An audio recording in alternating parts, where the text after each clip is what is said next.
To me, with all the problems going on in the inner cities, with minorities, with people, with relations, what is tantamount to change is people just understanding history, understanding society, understanding what we have been through as a nation, understand what we have been through as a planet, knowing what mistakes we've made and knowing what mistakes not to make. Also understanding how education makes a person better. Education can be found in the schools. That's one way to educate yourself. But people could just educate themselves by buying books on topics that influence them. People have to become more cultivated. They have to be more virtuous. There's more good people than bad people in the world. Good people want good things. Good will always beat evil. You know what I'm saying? We need people to educate themselves, be more virtuous, and empower leaders, politicians that have those same notions, that want to manifest change, because they are out there.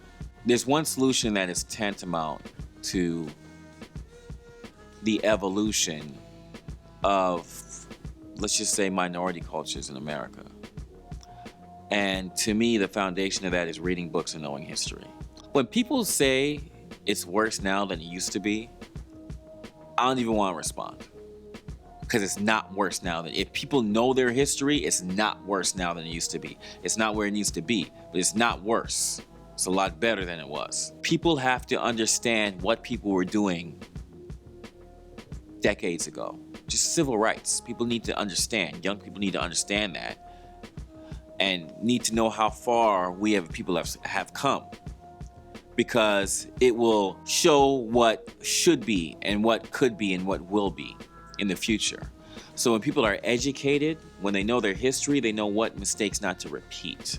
People have to educate themselves and make decisions that are based on virtue, you know?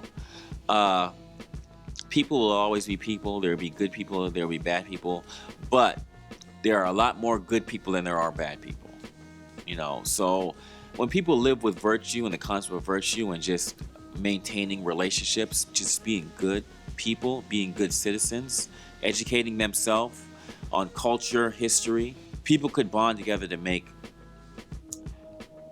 better decisions and help others. You know, it's about helping others. It's not about just thinking about yourself. You know what I'm saying? So from a political perspective, we need leaders that can lead with that notion. But in order to lead with that notion, they have to be elected by people that actually vote. So people need to vote. People need to be more conscious about what's going on, you know? But in order to vote and be more conscious about what's going on, they have to be good themselves. So they have to better themselves, better their life. Anybody can always be whoever they want to be. I'm not where I want to be. I will never be where I want to be. Because where I am right now in my career, 20 years ago, if you would have told me that, I would be done. You know what I'm saying? Like, whoa, really? Saying where I want to be. I want to always be better. But everybody should always aspire to be the person that they're not and do what it takes to become that person. To have leaders that pervade that perspective, to me, is one of the things that is tantamount to change. To conclude, it's education and perspective on life. Know your history, know yourself, know what you should be, and take the calculated risk to be who you should be. And to me, that makes the world a better place to be in. Winning on him, niggas was jumping from tables, from dressers onto his back, doing wrestling moves on him. So our saxophone player got fired by Mr. Brown. He couldn't play on the song, so he was just standing there like, okay, I guess I won't play. So at that time, like, me and Raphael was just like, oh God, is he gonna tell us not to play? And those new obstacles that I'm more concerned about are minority competition. Less about being oppressed by the majority and more about minorities having conflict within themselves. We've been just recording and filming our journey, because I was always just a filmaholic. I was always just film, which now I'm glad I've been doing it, because we have hundreds of tapes.